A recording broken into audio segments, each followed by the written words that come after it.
welcome to A Cloud of Witnesses, a series on the history of the Christian faith. In this video, we will focus on a number of social conditions that affected the lives of people in the 19th century. And we'll go on to examine the way in which many people, led by their Christian convictions, sought to bring about change to the lives of the people that were impacted by these conditions. In part one, we'll focus on a number of key individuals, such as William Wilberforce, Elizabeth Fry, George Müller, and Lord Shaftesbury. We'll start by looking at the issue of the slave trade. The issue of exploitation of African slaves was a deep concern for many British Christians.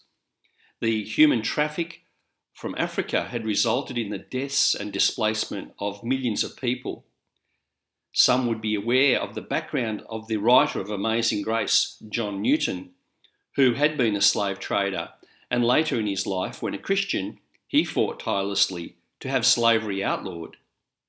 But Newton had a profound impact on the young British MP, the man who would devote his life to this cause and achieving ultimate success. And his name was William Wilberforce.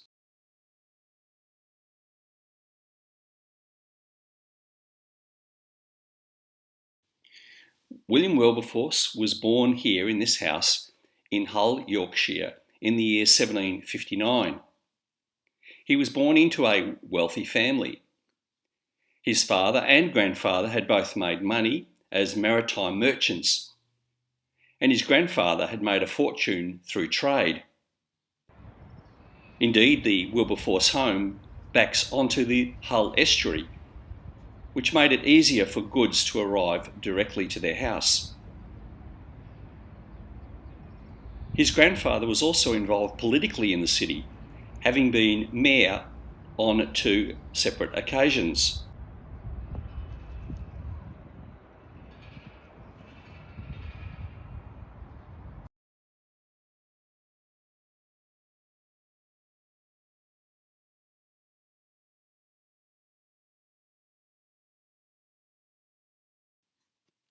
Wilberforce attended the Hull Grammar School, but was only there for a short time when his father died suddenly when William was only 9 years of age. He was then sent to live with his uncle and aunt in London, and he did so for 2 years before returning to Hull to continue his education elsewhere.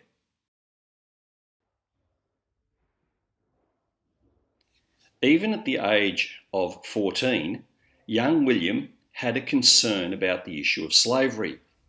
He wrote a letter to a newspaper in Hull attacking the evils of slavery, calling it that odious traffic in human flesh. In 1776, when Wilberforce was about 17 years of age, he attended St John's College at Cambridge University. It was there that he met and became close friends with William Pitt, who would later become the Prime Minister of England. Wilberforce had at this time financial security, and while he studied enough to obtain a Bachelor of Arts degree in 1781 and then his Master of Arts in 1788, he enjoyed cards, gambling, and drinking. Around the same time, Thomas Clarkson also attended St John's College in Cambridge. Although they would become important co-workers in abolishing slavery, it's not clear if they knew each other at this time. It was in the year 1784 that the university presented Clarkson with a topic for a Latin essay competition. The topic was, "Is it lawful to make slaves of others against their will?" After researching this, Clarkson became increasingly appalled by what he discovered and began working to end slavery. During his university years, Wilberforce won a prominent seat in Parliament. The year was 1780, and Wilberforce was only 21 years of age. At this point in his life, he was, as one writer put it, a late-night, party-loving, upper-class unbeliever. It was a close friend who began to challenge him regarding faith. Around the year 1785, Wilberforce took a holiday on the continent, and during that time he began reading and being impacted by Philip Doddridge's The Rise and Progress of Religion in the Soul. Doddridge said that religion, in its most general view, is such a sense of God in the soul and such a conviction of our obligations to him and of our dependence upon him as shall engage us to make it our great care to conduct ourselves in a manner which we have reason to believe will be pleasing to him. As a result of this book, Wilberforce began his spiritual journey with what he said was an intellectual assent to the Bible. But a deeper inner conviction of its truth followed, and he was converted. He realised that this new Christian commitment might cost him friends and influence, but he was determined to stand for what he now believed. Wilberforce began attending St Mary Woolnoth Church in London. John Newton, the author of the hymn Amazing Grace, and an ex-slave ship captain, was then the curate of that church. Wilberforce was at this time contemplating giving up his political life, and he sought out the advice of John Newton. Newton persuaded Wilberforce, saying that his political life could be in fact used for the service of God. Newton wrote, "It is hoped and believed that the Lord has raised you up for the good of his church and for the good of the nation." Then, in 1787, Wilberforce came into contact with Thomas Clarkson, and along with a group of activists who were working against the slave trade, a group which included Granville Sharp, Hannah More, and Charles Middleton, they persuaded Wilberforce to take on the cause of abolition, and he soon became a leading English abolitionist.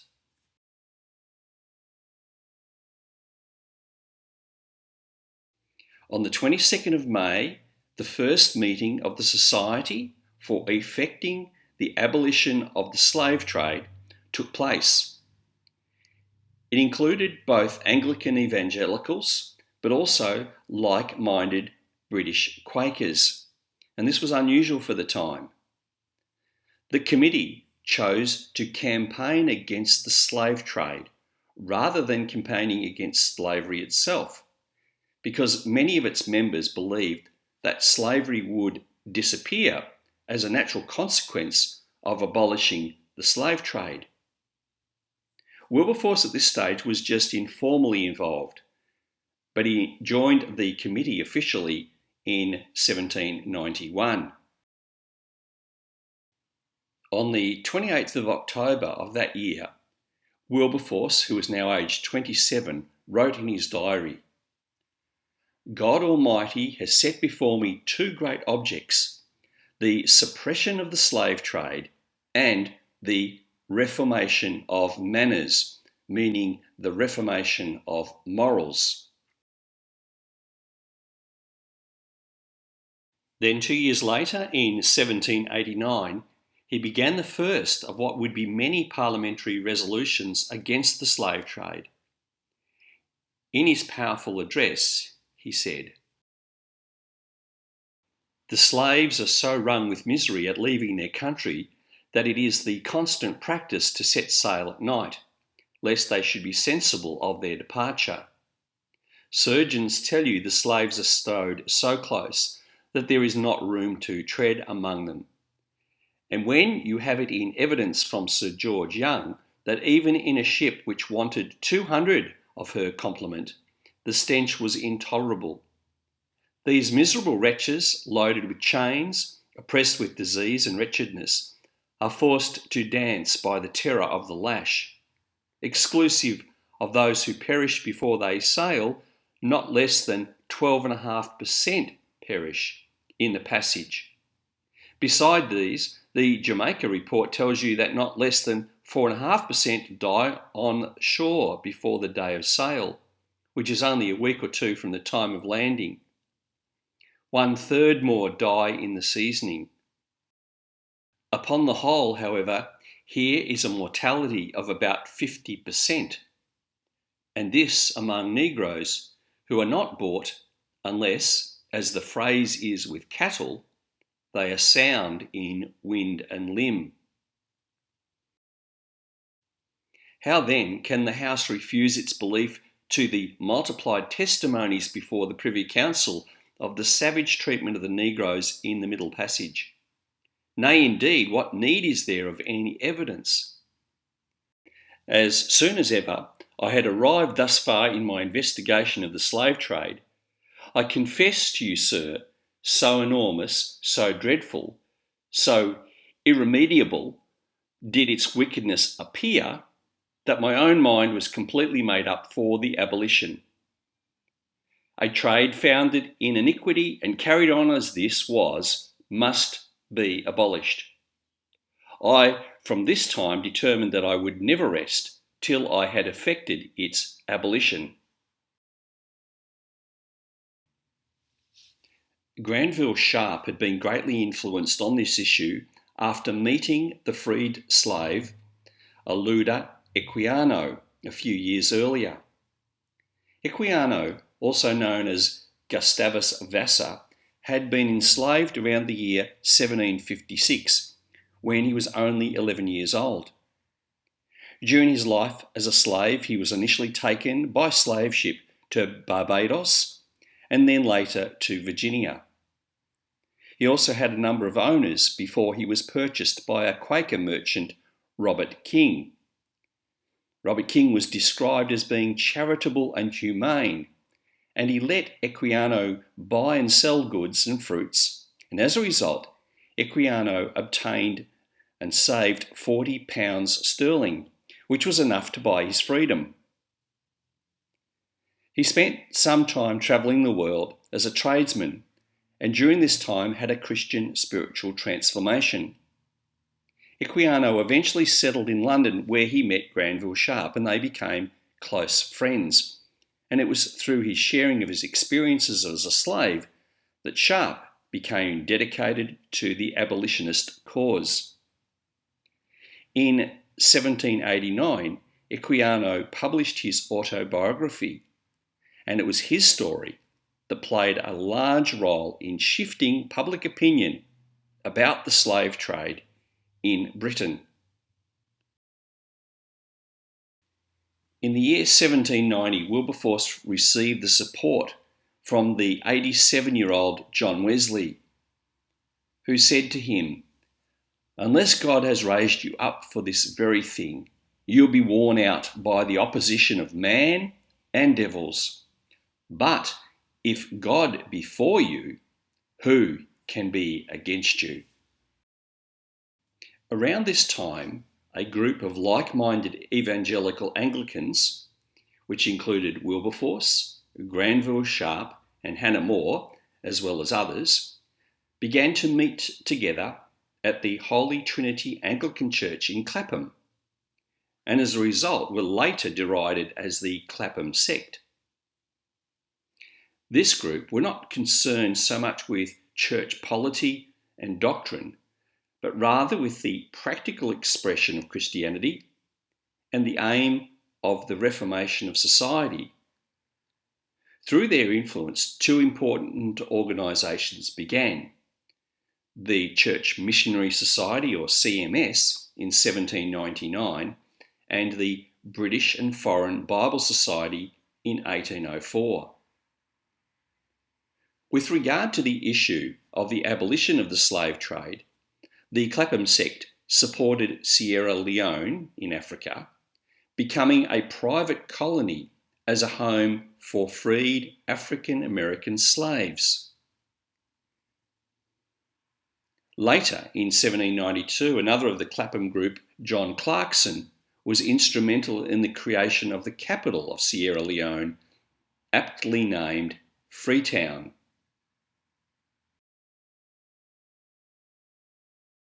One of those who attended the inaugural meeting of the British and Foreign Bible Society was the Christian prison reformer and Quaker Elizabeth Fry. For about the next 10 years, Wilberforce lived at Battersea Rise House, which was on the Clapham Common, in a home that was owned by his cousin, Henry Thornton. Henry owned an extensive amount of land on the Clapham Common, which is today part of the wider City of London. Wilberforce was now 37 and still single and content when he met his future wife. Within 8 days, he had proposed to her, and 6 weeks later, they were married. In the first 8 years of their marriage, they had 6 children. Apart from his tireless work against the slave trade, there were other admirable characteristics of Wilberforce. He was generous. He said, "By careful management, I should be able to give at least 1/4 of my income to the poor." His sons later said that before he married, he was giving away more than this. In one year, he actually gave away £3,000 more than he made. He also warned of the danger of riches. He said, considering them as in themselves acceptable, but from the infirmity of our nature, as highly dangerous possessions. And we are to value them chiefly not as instruments of luxury or splendour, but as affording the means of honouring his heavenly benefactor and lessening the miseries of mankind. In 1797, Wilberforce wrote A Practical View of Christianity. And in this important book, Wilberforce presented a view that practical piety would result in a real change within society. He said, if a principle of true religion, meaning true Christianity, should gain ground, there is no estimating the effects on public morals and the consequent influence on our political welfare.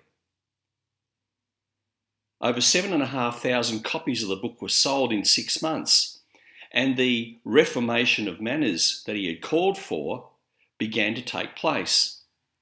His concern for the welfare of animals led to cockfighting, bull and bear baiting all dying out due to a lack of support. In addition, bookshops selling so-called dirty books had to close down through lack of customers. These achievements were made through a change of people's hearts and minds, and not through legislation.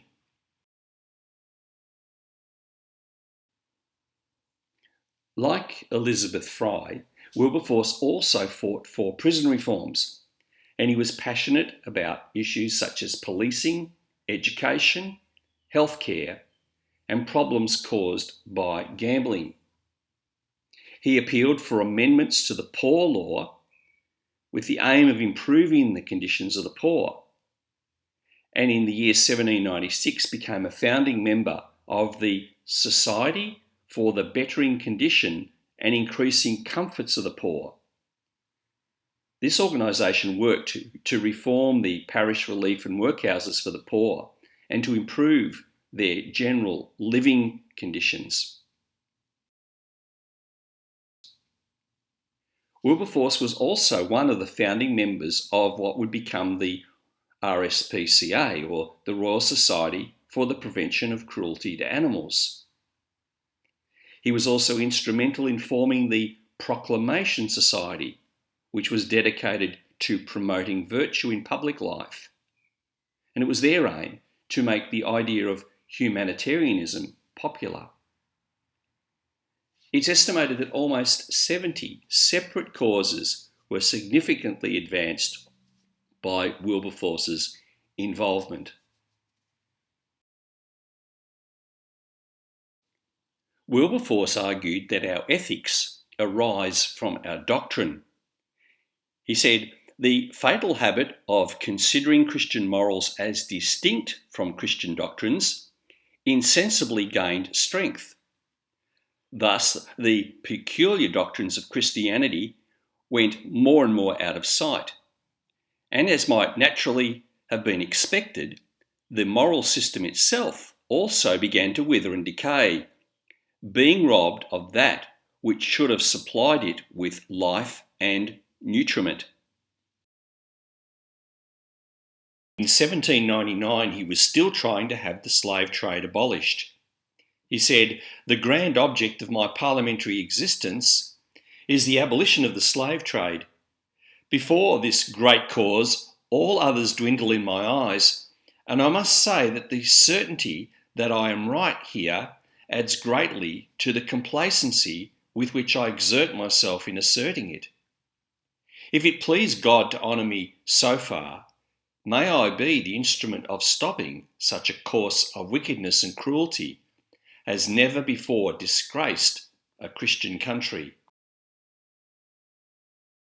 It took 18 years of hard work from Wilberforce and the others, but eventually in the year 1807, Parliament formally banned the slave trade. But this did not free those already enslaved, so for the next 2 decades, Wilberforce continued to fight for the enforcement of the ban and for other European powers to prohibit the trade too. And then he fought to ban the practice of slavery itself. He also worked for reform in other areas as well. For example, he wanted to improve the working conditions of boy chimney sweeps, as well as their conditions in the prison system. While there were some acts of Parliament that were introduced to alleviate his concerns, he did not believe they went far enough. Throughout these years, he had difficulties personally. As his wife got older, she suffered with depression and anxiety. His oldest son, for a time, acted so irresponsibly that he suspended his allowance.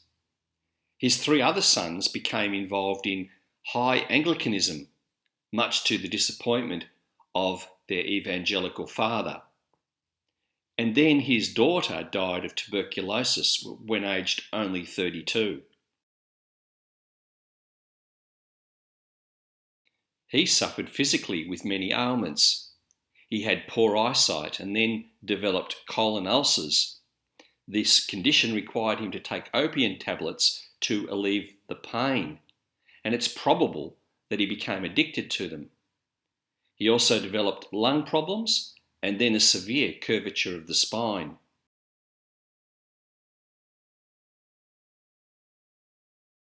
Yet, despite all these difficulties, his attitude was one of joy.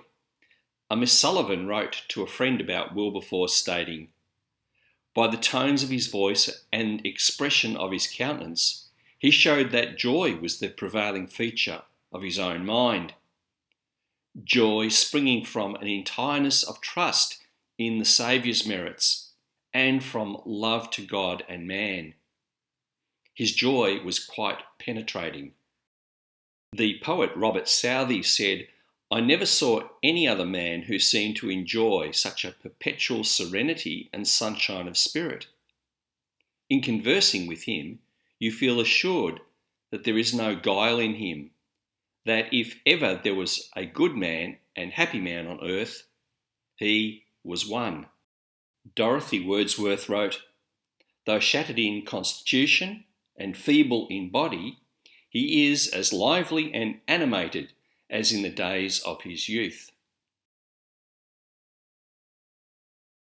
William Wilberforce was an unusual father for his day, as most fathers who had the wealth and position he did rarely saw their children. But William insisted on eating as many meals as possible with his children, and he joined them in their games. This playful side made him a favourite of the children. His best friend's daughter, Mary Ann Thornton, said that often Wilberforce would interrupt his serious talks with her father and join the children outside. In 1818, Thomas Fowell Buxton became a Member of Parliament. He was the brother-in-law of the prison reformer Elizabeth Fry. Buxton supported William Wilberforce in his work to abolish slavery, and he also became a member of the Clapham sect. 6 years later, in 1824, Wilberforce, who was the leader of the anti-slavery movement in the House of Commons, asked Thomas Buxton to become his successor. So Wilberforce retired from Parliament in 1825, now aged about 75, and Buxton took on the task to attempt to abolish the institution of slavery itself. In the year 1833, a petition which was organised by Buxton's daughter Priscilla contained signatures of more than 187,000 women, and this was presented to Parliament, urging the banning of slavery in the British colonies. As he now lay dying in 1833, the House of Commons debated the Slavery Abolition Act, which would, when passed, free all the slaves in Britain's colonies. 3 days before he died, Wilberforce received word that the passage of the bill through Parliament was assured. As a result of the Act, on the 1st of August 1833, the majority of slaves in the English colonies were freed. William Wilberforce died at his cousin's home in London on the 29th of July 1833 and was buried in Westminster Abbey. Wilberforce's legacy influenced a number of areas. His opposition to slavery in England influenced many in America to do the same. He was instrumental in opening up British-controlled India to Christian missionaries. He influenced many of his friends to continue their opposition to social injustice, men such as John Wood, a Bradford textile manufacturer, and Richard Ostler, a Member of Parliament. John Wood had written to the Christian parliamentarian Richard Ostler, saying that you are very enthusiastic against slavery in the West Indies, and I assure you there are cruelties practiced in our mills on little children, which, if you knew, I am sure you would strive to prevent. Ostler, after doing research, was convinced and later wrote to the newspaper The Leeds Mercury the famous Yorkshire Slavery Letter. The letter stated, "Thousands of our fellow creatures and fellow subjects, both male and female, the miserable inhabitants of a Yorkshire town, are this very moment existing in a state of slavery, more horrid than are the victims of that hellish system, colonial slavery. These innocent creatures drawl out, unpitied, their short but miserable existence. The very streets which receive the droppings of an anti-slavery society are every morning wet by the tears of innocent victims at the accursed shrine of avarice, who are compelled not by the cart whip of the Negro slave driver, but by the dread of the equally appalling thong or strap of the overlooker, to hasten, half-dressed but not half-fed, to those magazines of British infantile slavery, the worsted mills in the town and neighbourhood of Bradford." The usual work hours for the mills in Bradford were 13 hours a day, from 6 a.m. to 7 p.m, with a 30-minute break for lunch. John Wood set better standards at his own mill in Bowling, where the working day was reduced to 11 hours a day, with time allowed for breakfast as well as lunch. Wood also set up a factory school for the children of the mill. Of course, there were many mill owners who opposed any government intervention on business. Those who opposed such intervention were called libertarians. However, led by his Christian convictions, Richard Ostler opposed libertarian ideas, arguing and saying, "I believe that man is a fallen, selfish, ignorant being, and that every unregulated and unrestrained action of his is fraught with evil. That if left without the restraining and regulating laws of God, which by our constitution must be part and parcel of the laws of the land, instead of preferring such schemes in the search of his own advantage, as would be advantageous to the society, his selfishness would lead him to injure all for his own benefit. I learn this from the Holy Bible. I have often witnessed it." Ostler went further, saying the great mistake in the minds of those raised above the working class is that they think the people want plunder and anarchy. I know they want no such thing. They want peace and rest and their rights. They want to be able to go out in a morning, get a good day's work done, and come home with a fair remuneration. Richard Ostler also opposed the practice of duelling. He said, "It seems hardly to have been noticed in what chiefly consists its essential guilt, that it is a deliberate preference of the favour of man before the favour and approbation of God, in articulo mortis, or at the point of death, in an instance wherein our own life and that of a fellow creature are at stake, and wherein we run the risk of rushing into the presence of our Maker in the very act of offending him." As mentioned, Wilberforce was one of the founding members of the RSPCA, or the Royal Society for the Prevention of Cruelty to Animals. It had begun on the 16th of June 1824 when there was a meeting held at a coffee house in London. By the late 18th century, many clergy began to express the view that the maltreatment of animals was sinful. They looked to passages such as Proverbs 12:10 and Numbers 22:21 to 34, along with passages of mercy found in Matthew 5:7 for the biblical justification for such concerns.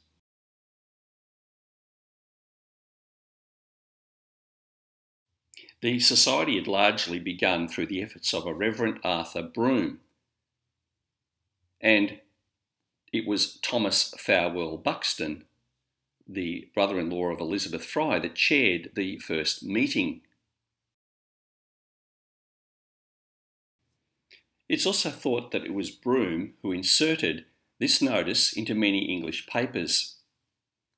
An individual who feels for the sufferings of the brute species and laments, in common with every benevolent mind, the wanton cruelties which are so frequently committed with impunity on this unoffending part of God's creation, earnestly appeals to the public in their behalf. He suggests the formation of a society by whose united exertions some check may, if possible, be applied to an evil, the toleration of which is equally repugnant to the dictates of humanity and to the spirit and precepts of the Christian religion.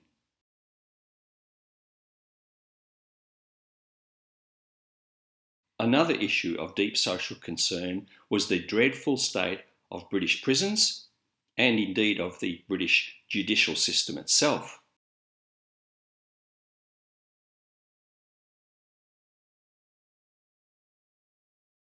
One of the individuals who made a great impression in this area was Elizabeth Gurney Fry. Elizabeth was born on the 21st of May, 1780. She was the daughter of a successful businessman and of a mother who was very involved in charity work, who spent part of each day helping the poor of their district. Her mother insisted that her children spend 2 hours a day in silent worship. However, her mother became very ill and died soon after having her 12th child. Elizabeth was only 12 years old at the time, but as one of the eldest girls, she was expected to help bringing up her younger brothers and sisters. When Elizabeth was 18, she heard the American Quaker William Savary preach. She requested her father to invite Savary to dinner, and afterwards she wrote, "Today I felt there is a God. I loved the man as if he was almost sent from heaven. We had much serious talk, and what he said to me was like a refreshing shower on parched up earth. I think my feelings that night were the most exalted I remember. Suddenly my mind felt clothed with light, as with a garment, and I felt silenced before God. I cried with the heavenly feeling of humility and repentance." Later that year, a friend, Deborah Darby, predicted, "You are born to be a light to the blind, speech to the dumb, and feet to the lame." Elizabeth decided to devote her energies to helping those in need. Over the next few years, she collected old clothes for the poor, visited the sick, and set up a Sunday school in her house, where she taught children the scriptures as well as to read. In the year 1800, Elizabeth Gurney married Joseph Fry. He was also a Quaker and the son of a successful merchant.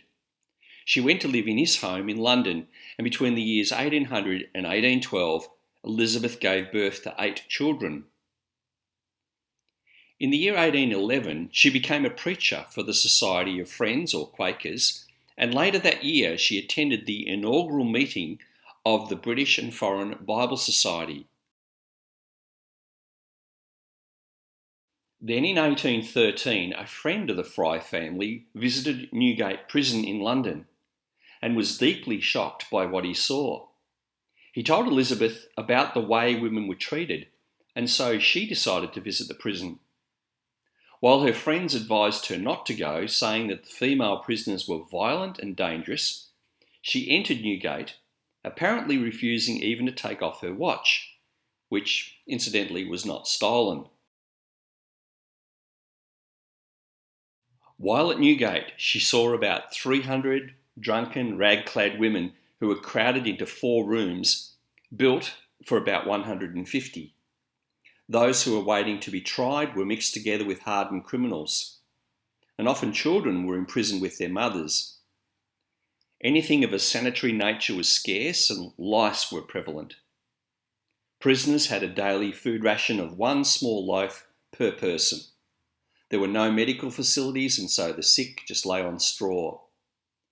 As a result, death by so-called prison fever, which was typhus, was common. Discipline was non-existent, bullies ran the wards, and violence was common. Afterwards, she wrote that the swearing, gaming, fighting, singing and dancing were too bad to be described.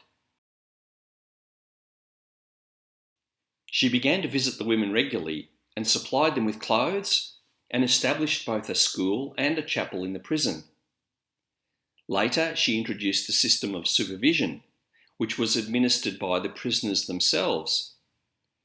The women had compulsory sewing and knitting programs, and the merchandise they made was sold, and the money was used to buy soap and extra food.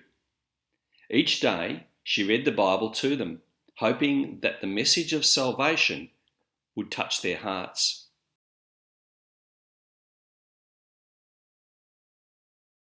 In 1817, she was involved with a group of Quakers in forming the Association for the Improvement of the Female Prisoners. Her brother-in-law, Thomas Fowell Buxton, was a member of the association, and he published an inquiry into prison discipline, which was based on his investigations of Newgate Prison. Around this time, Elizabeth wrote to her daughter, sharing some of the things she had seen in prison, and encouraged her daughter to live a life of service to others. I have lately been twice to Newgate to see after the poor prisoners who had poor little infants without clothing or with very little. And I think if you saw how small a piece of bread they are each allowed a day, you would be very sorry. I could not help thinking when there, what sorrow and trouble those who do wrong, and they have not the satisfaction and comfort of feeling among all their trials that they have endeavoured to do their duty. I hope if you should live to grow up, you will endeavour to be very useful and not spend all your time in pleasing yourself. Elizabeth herself was invited to give evidence to a House of Commons committee on London prisons. Although the MPs were impressed with her work, they strongly disapproved of some of her views. For example, she said that capital punishment was evil and produced evil results. The majority of the politicians supported the system whereby criminals could be executed for over 200 crimes, and this included stealing clothes or forgery. In February 1817, 2 women were sentenced to death for forgery. Elizabeth campaigned for them to be reprieved. One of them was Harriet Skelton, and Skelton had passed forged banknotes, but under some pressure from her brother. Elizabeth and her brother, Joseph Gurney, met with Lord Sidmouth, the Home Secretary, to plead for her life. Sidmouth rejected their arguments and the executions went ahead. In the House of Commons, Sidmouth warned that Fry and other reformers were dangerous, as they were trying to, quote, remove the dread of punishment in the criminal classes. Significantly, no charges were ever brought against Harriet Skelton's brother.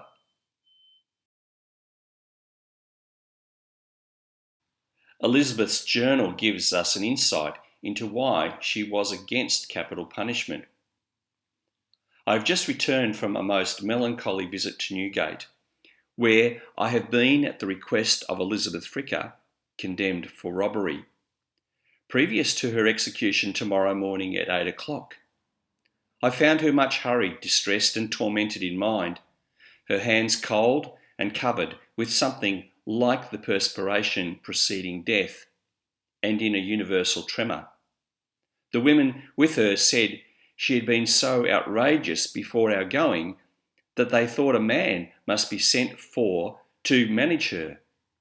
However, after a serious time with her, her troubled soul became calmed. Besides this poor woman, there are also 6 men to be hanged, one of whom has a wife near her confinement, also condemned, and 6 young children. Since the awful report came down, he has become quite mad from horror of mind.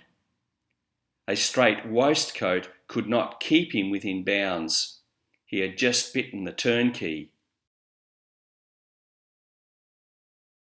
Then in 1818, Buxton was elected into Parliament and was able to promote Elizabeth's work in the House of Commons. In one speech, he pointed out that there were 107,000 people in British prisons, and he made a note that it was a greater number than that of all the other kingdoms of Europe put together. Buxton also worked to end capital punishment in England.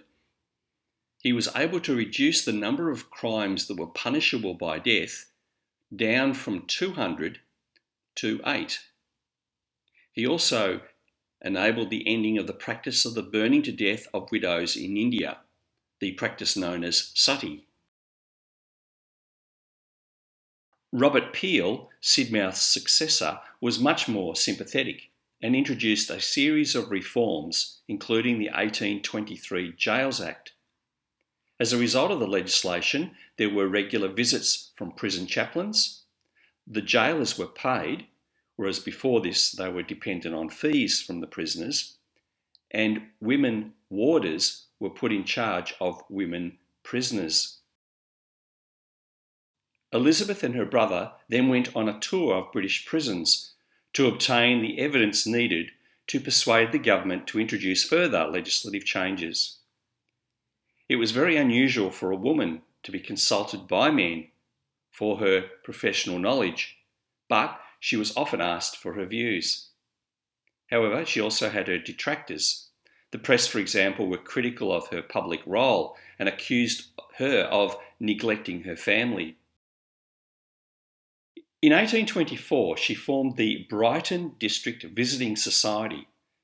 This was made up of voluntary visitors who would go into the homes of the poor to provide help and comfort. The scheme was very successful, and soon there were district visiting societies in towns all over Britain. Although there were also personal challenges.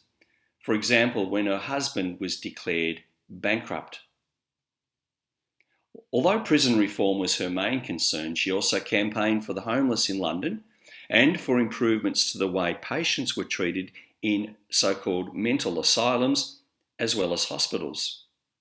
In 1840, she started a training school for nurses. Her nurses wore their own uniforms and were expected to tend to their patients' spiritual as well as their physical needs. Florence Nightingale wrote to her, sharing how she'd been influenced by her views regarding the training of nurses. After a short illness, Elizabeth Fry died on the 12th of October 1845, aged 65. She had said, "Nothing short of the Holy Spirit can really help forward the cause of righteousness on earth."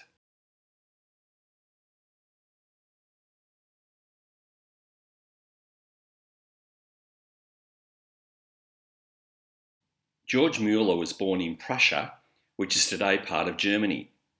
His father was a revenue collector for the government, and he supplied George and his brother with plenty of money.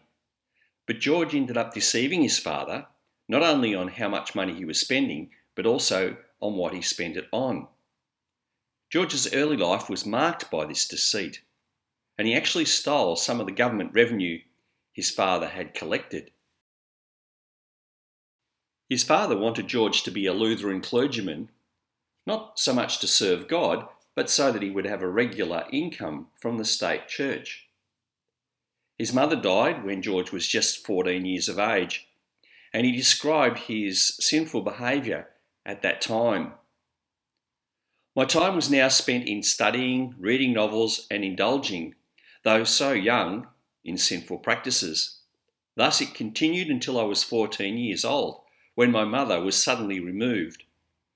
The night she was dying, I, not knowing of her illness, was playing cards until 2 a.m, and on the next day, being the Lord's Day, I went with some of my companions in sin to a tavern, and then, being filled with strong beer, we went about the streets, half intoxicated.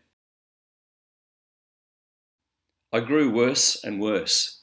3 or 4 days before I was confirmed, and thus admitted to partake of the Lord's Supper, I was guilty of gross immorality, and the very day before my confirmation, when I was in the vestry with the clergyman to confess my sins, according to the usual practice, after a formal manner, I defrauded him, for I handed over to him only a 12th part of the fee which my father had given me for him."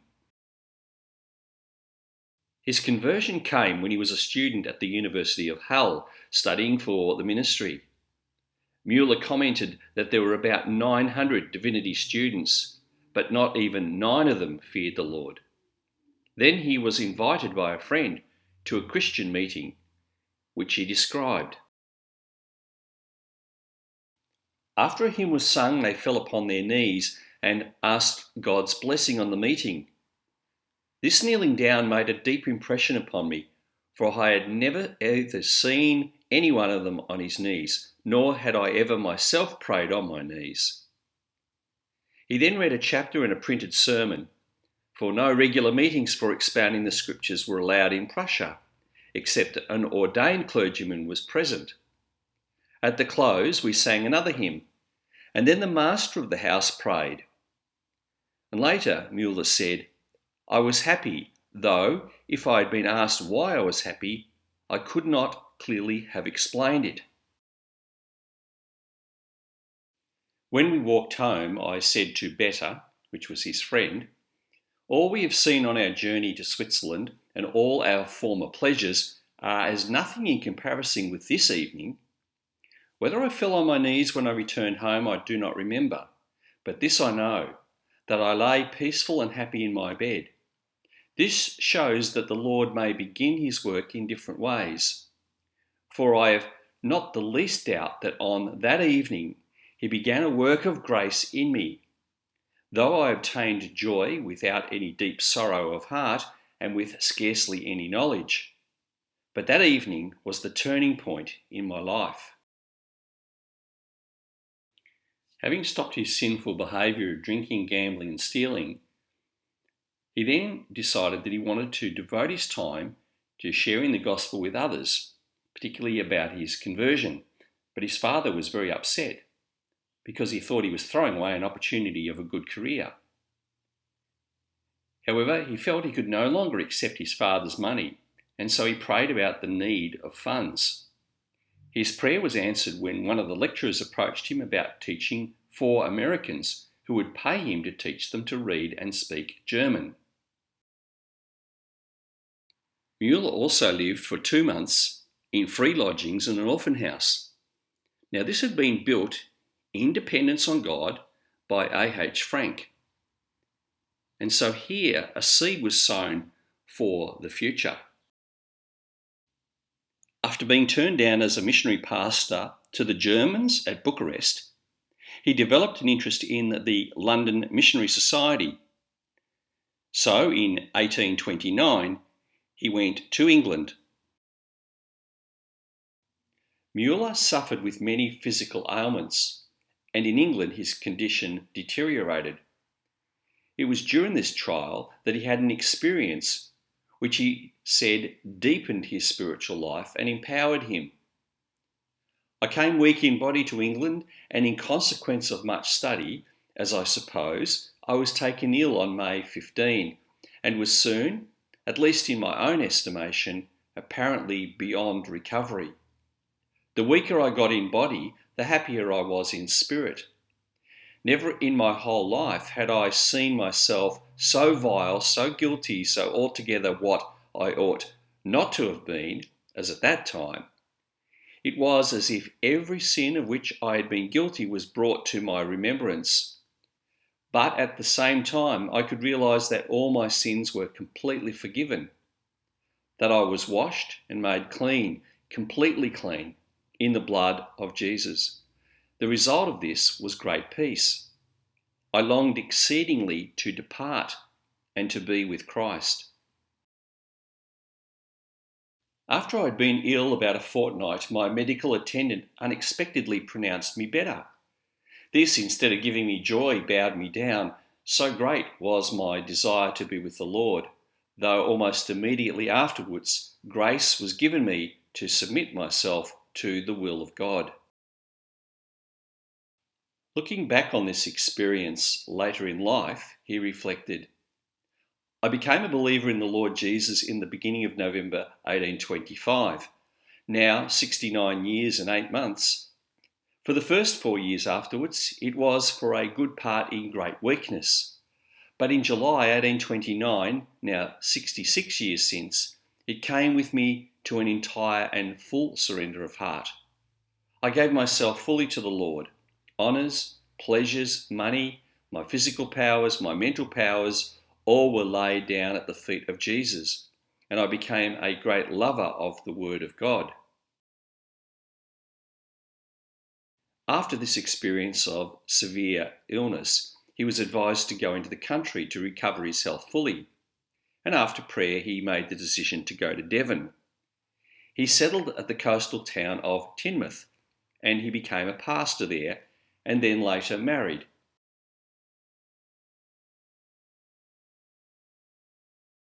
His wife, Mary Groves, shared similar ideas to George.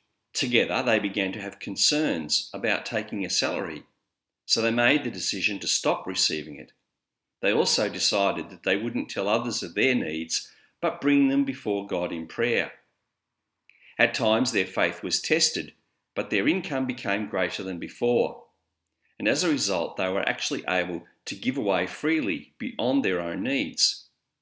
Müller also began to preach in the surrounding towns, and many were brought to Christ at his meetings.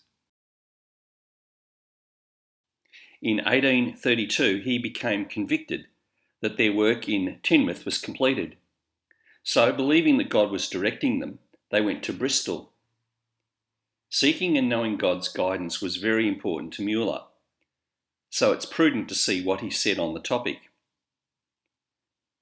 He said, "When the Spirit, the Word, and the providence of God agree, we may be quite certain that the Lord is leading us, for these three are always in harmony and cannot disagree."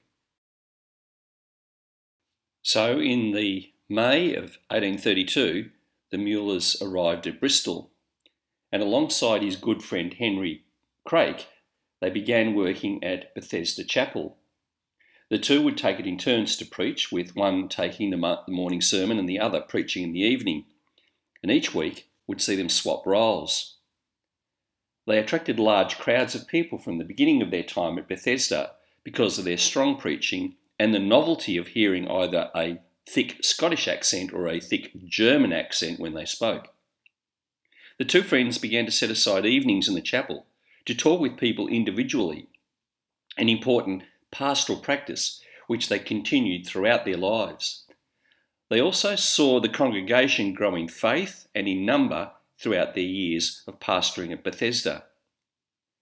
Müller continued to preach at Bethesda Chapel for the rest of his life, even while devoted to his other ministries. They also became involved in a movement known as the Plymouth Brethren.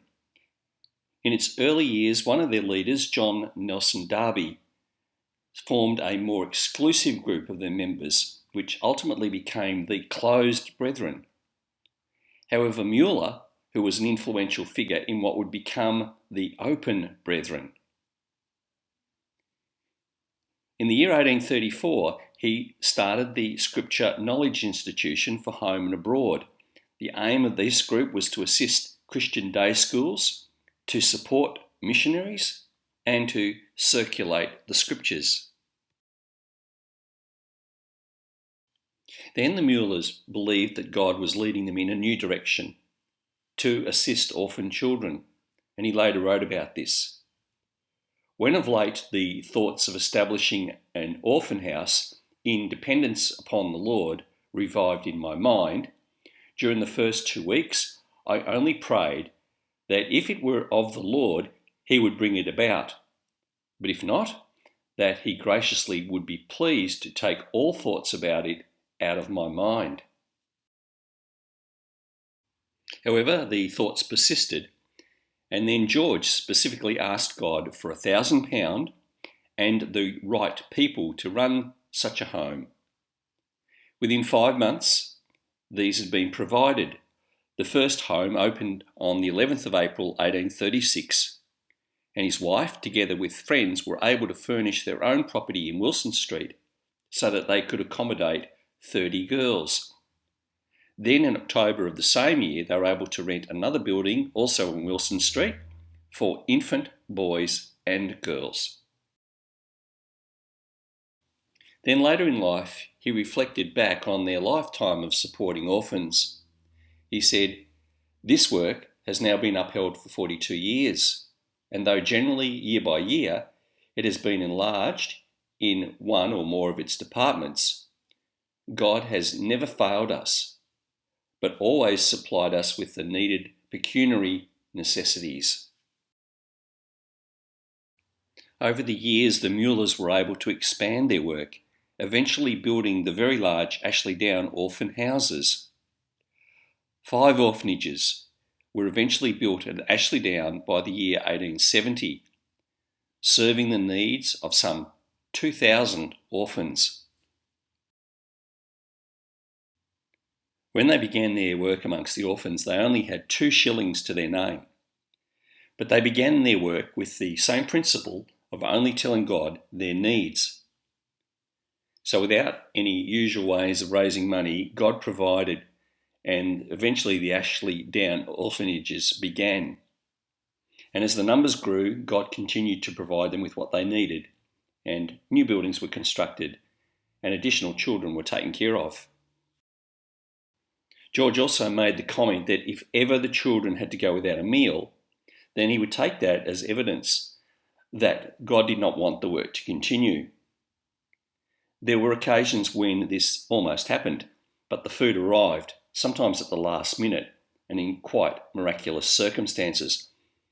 For example, one morning they had no food and so they prayed. Then there was a knock at the door. The local baker had arrived with some bread, and he told George Müller that at about 2 a.m. he'd been convicted to make some extra bread, which he bought for them. Shortly after, there was another knock at the door, and this time it was the milkman whose cart had broken down at the front of the orphanage, and he then offered Müller the cans of milk that were on board. Over the decades, it's estimated that over £1,400,000 had been sent to them to assist in the building and the maintaining of these orphan homes. It's estimated that during his life, about 10,000 orphans went through these orphanages. In addition, he influenced others, such as a fellow Plymouth Brethren member, Thomas Bernardo, who also set up orphanages, and today the children's charity Bernardo's still operates. As one commentator noted, among the greatest monuments of what can be accomplished through simple faith in God are the great orphanages covering 13 acres of ground on Ashley Downs, Bristol, England.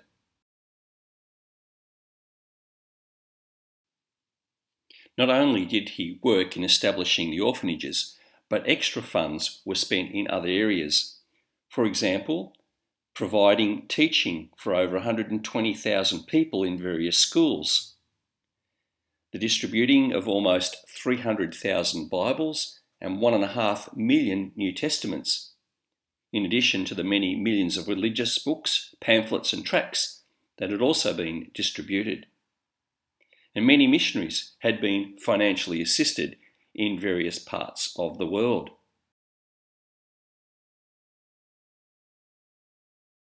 Then in 1875, when most people would consider retiring, George Müller, who was now 70 years of age, began to make evangelistic tours travelling to various parts of the world. Over his remaining years, he travelled approximately 200,000 miles and preached in about 42 countries, including Australia. Even by his 90th birthday, he was still mentally active, reading through the scriptures at least 4 times a year. He passed away in 1898, leaving an incredible legacy of reliance on the providence of God.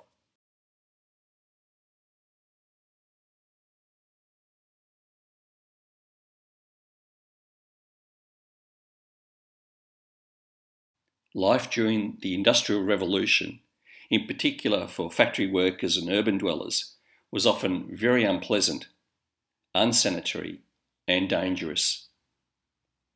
Factories were noisy, crowded, and exposed moving parts caught clothing and mutilated limbs. These accidents meant unemployment, as there was no workers' compensation or sick benefits. Often dust and smoke caused bronchial problems, and all this led to a short life expectancy. In a factory at Hamburg, for example, most workers had died by the age of 32, and only 7% of the 290 workers lived till their 50s.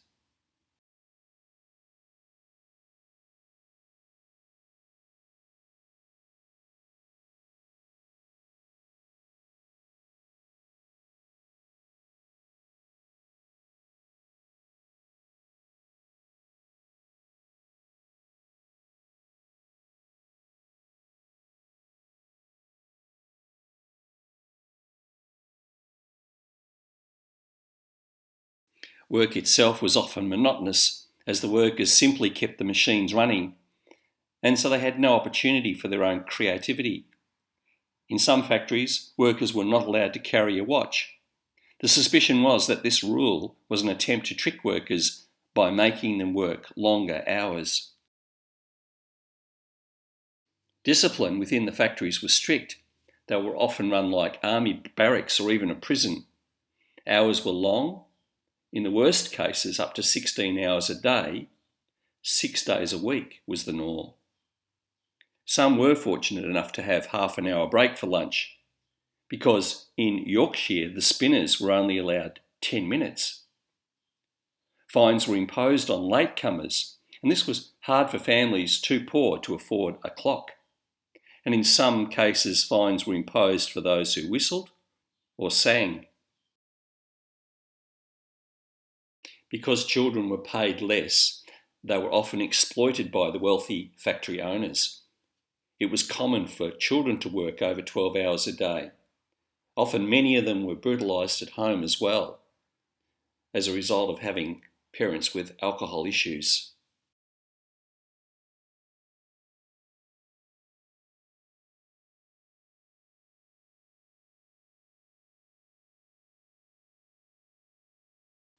The Industrial Revolution was powered by coal, and because of this demand, many mines were established. Working in the coal mines was more advantageous than working in the factories because the pay was better. However, the conditions were dark, dirty and hard. Women and children had to drag baskets of coal to the shafts, sometimes on their hands and knees. Coal dust caused lung problems for everyone.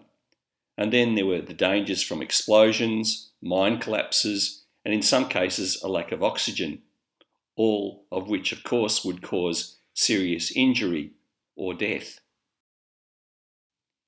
City life was aptly described by Charles Dickens in his novel Hard Times. It was a town of machinery and chimneys, out of which interminable serpents of smoke trailed themselves forever and ever, and never got uncoiled. It had a black canal in it, and a river that ran purple with ill-smelling dye, and vast piles of building full of windows where there was a rattling and a trembling all day long, and where the piston of the steam engine worked monotonously up and down like the head of an elephant in a state of melancholy madness.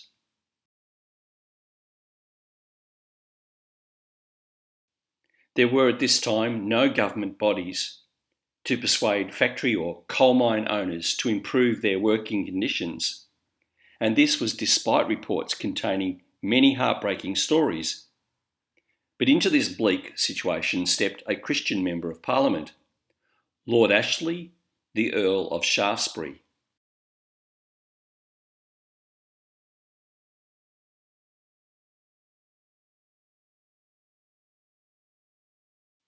It was Shaftesbury who spent his life giving his attention to the poor and the needy, framing legislation that would help the lot of all workers.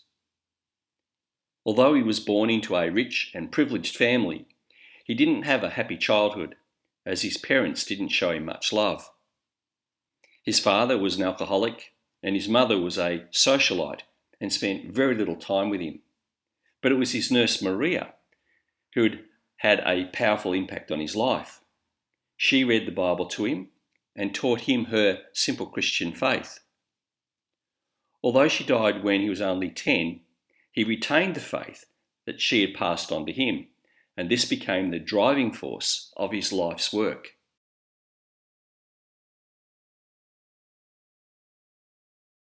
He was only about 14 years of age when he made the decision to give his life to serve the poor. In 1826 he entered Parliament, and almost from the beginning he showed his concern for the welfare of others. A Quaker philanthropist, Edward Wakefield, had visited the lunatic asylum known as Bedlam in 1814, and he described seeing naked and starved men chained to walls.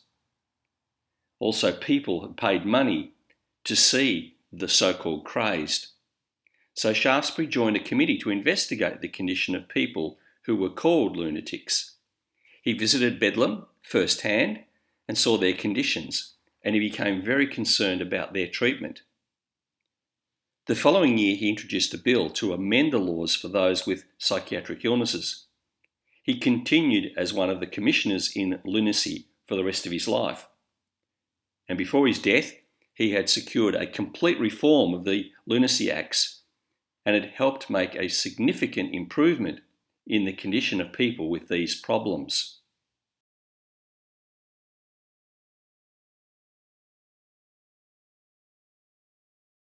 The condition and the safety of the workers in factories, and especially the children who were called little white slaves, also concerned him.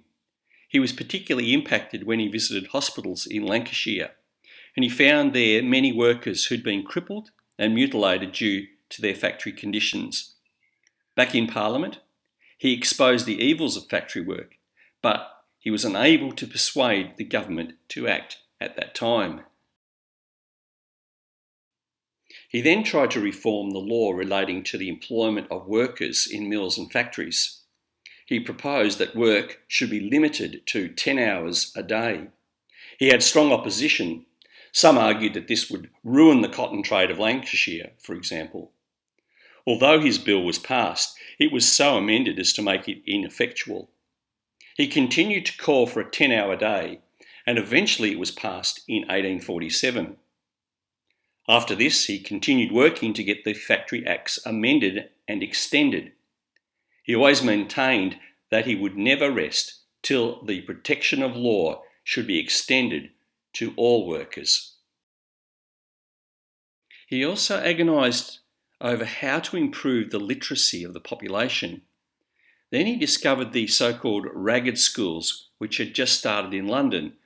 Now, these schools were run by volunteers through the London City Mission. The London City Mission had been begun by David Nasmyth in 1835. In a speech to the House of Commons in 1840, he said that the future hope of a country must, under God, be laid in the character and condition of its children. However right it may be to attempt, it is almost fruitless to expect the reformation of its adults. As the sapling has been bent, so it will grow. The first step towards a cure is factory legislation. My grand object is to bring these children within the reach of education. Convinced that these ragged schools were the best way of helping children to so-called climb out of the gutter, he supported them enthusiastically, and he soon became the chairman of the Ragged School Union, a position he held for 39 years. The Committee for Refuges, which was an offshoot of the Ragged School Union, also bought or leased houses for the training of young people, and these became known as the Shaftesbury Homes. By 1848, Shaftesbury was able to tell the House of Commons that 10,000 children had been enrolled into ragged schools.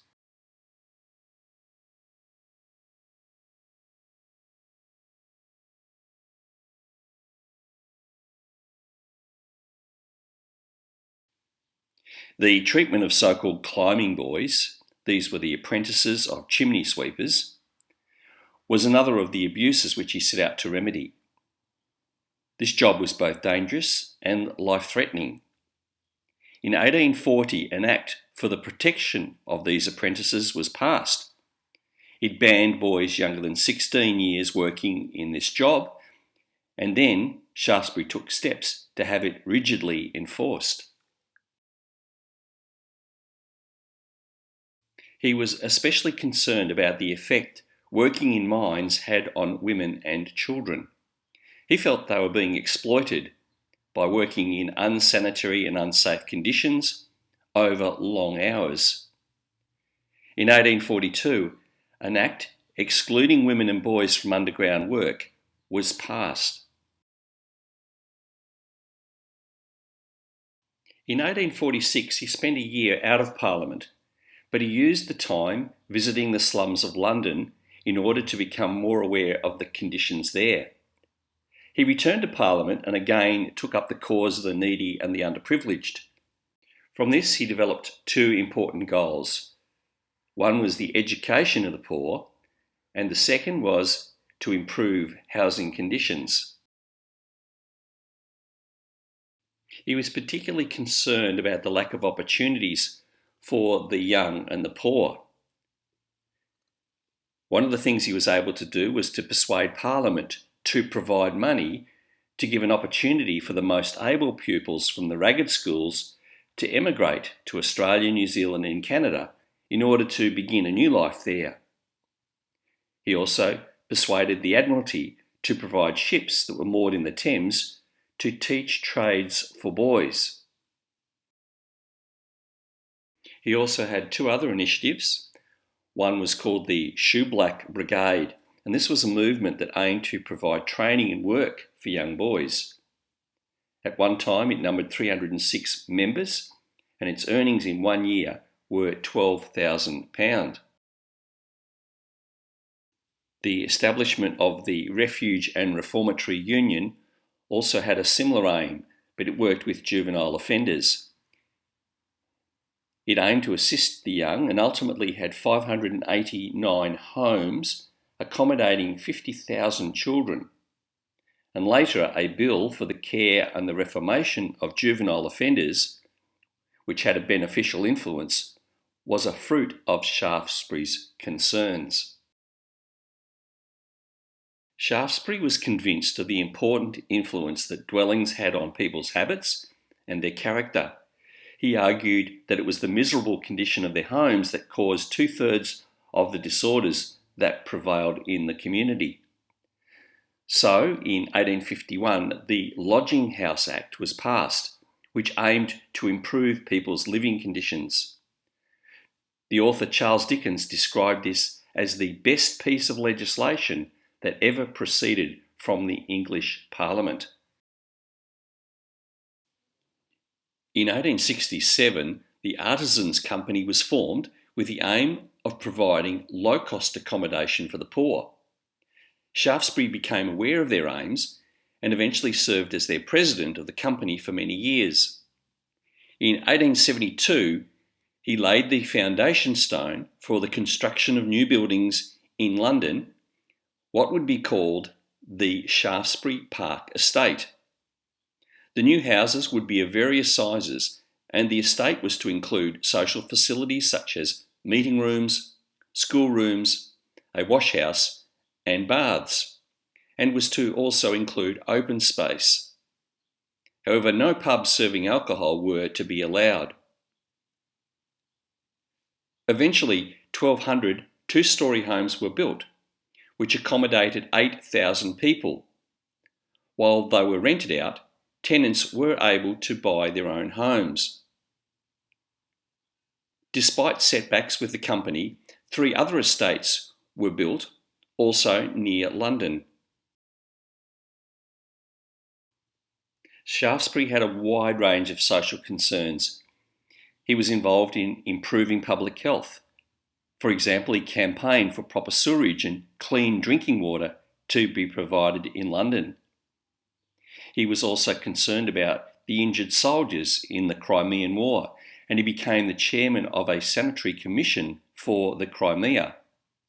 Changes were implemented which Florence Nightingale, the famous nurse, commented that it, quote, saved the British Army. He campaigned against the practice of sati in India. Now, sati was the practice of burning widows on their husbands' funeral pyres. He also advocated a Jewish homeland, and his so-called vision is enshrined in Israeli history as having inspired the first steps towards the return of the Jews to Palestine. He helped Samuel Plimsoll to achieve reform for seafarers, and these were around the issue of safety for them. He founded the Society for Improving the Condition of the Labouring Classes, which helped country people who came to London looking for work. Shaftesbury was also very concerned about the spiritual health of the nation. He took an active interest in the Bible, missionary, and other religious societies. He served as the president of the British and Foreign Bible Society for many years. He was also interested in the work of the London City Mission and the Church Missionary Society, otherwise known as CMS, as well as the missionary societies of the so-called non-conformists. He supported the Young Men's Christian Association, or YMCA, which had been founded in 1844, and Shaftesbury founded the Church Pastoral Aid Society to help the underprivileged, and he was the founding president of the Protestant Alliance. He was the chief originator of the repeal of a law for holding religious services in premises not licensed for that purpose. This allowed nonconformists to use secular buildings for services which were mainly attended by the poor. He was also given the responsibility for selecting bishops and archbishops in the Church of England, and contrary to the usual practice, he did not appoint men based on their family connections. Rather, he appointed men who had worked hard in their parishes, especially among the poor. This was quite significant. The author of the time, Jane Austen, pointed out, "As the clergy are or are not what they ought to be, so are the rest of the nation." In the year 1848, when a mob in London was believed to be planning serious riots, Shaftesbury was requested to use his influence to prevent it. He asked for help from the city mission and for a number of weeks worked to restrain the mob, with the result that the situation settled down. On another occasion, he received a request from a number of notorious London troublemakers, asking him to meet with them. He agreed and addressed a meeting of about 450. He encouraged them to abandon their ways, and a large number availed themselves of the opportunity of an immigration scheme to start a new life in a new country. Shaftesbury told a friend as to the motivation for spending much of his life involved in social reform. He said, "My religious views are not very popular, but they are the views that have sustained and comforted me all through my life. I think a man's religion, if it's worth anything, should enter into every sphere of life and rule his conduct in every relation. I have always been, and please God, always shall be, an evangelical." In a speech to celebrate his 80th birthday, Claiborne, who worked in a reformatory for adult male criminals under Shaftesbury direction, said of him, "I think there is no man of this, if of any other century, who deserves such thanks as the noble Earl. The myriads of children who, from the tenderest age, were kept standing for 16 hours a day in hot factories. The poor half-clad women who, harnessed to cars in coal mines, used to draw them along low, dark passages. The gutter children of London and all great towns. The uncared-for lunatic. The prisoner in the foreign dungeon. The oppressed of every clime. Owe him thanks for exemption from misery. And inasmuch as he did it to all these, he did it to the Saviour, whom he always loved so well." Shaftesbury died at his home at St Giles in 1885. There were large numbers that turned out for his funeral.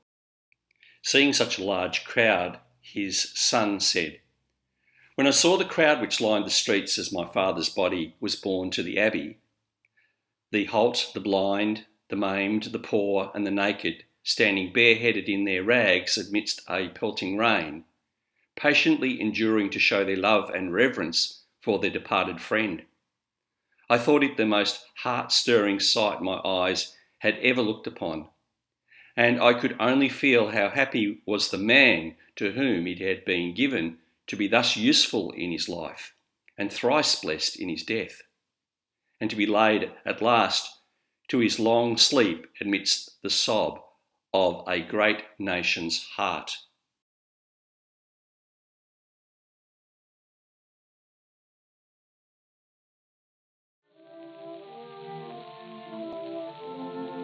As we've seen in part 1, it was through the efforts of Christians such as William Wilberforce, Elizabeth Fry and Lord Shaftesbury that there had been legislative reform which brought about positive change in England. In addition, we've seen how George Müller had established large institutions to care for homeless and orphaned children. Many others followed in their footsteps by being involved as Christians in their different spheres of influence. And in part 2, we'll focus on some of these other key Christian leaders. For example, those who were involved in early trade unionism, in a movement called Christian Socialism, and as well as the formation of the English Labour Party. In particular, we'll look at the impact of individuals such as F.D. Maurice, James Keir Hardie, and the founders of the Salvation Army, William and Catherine Booth.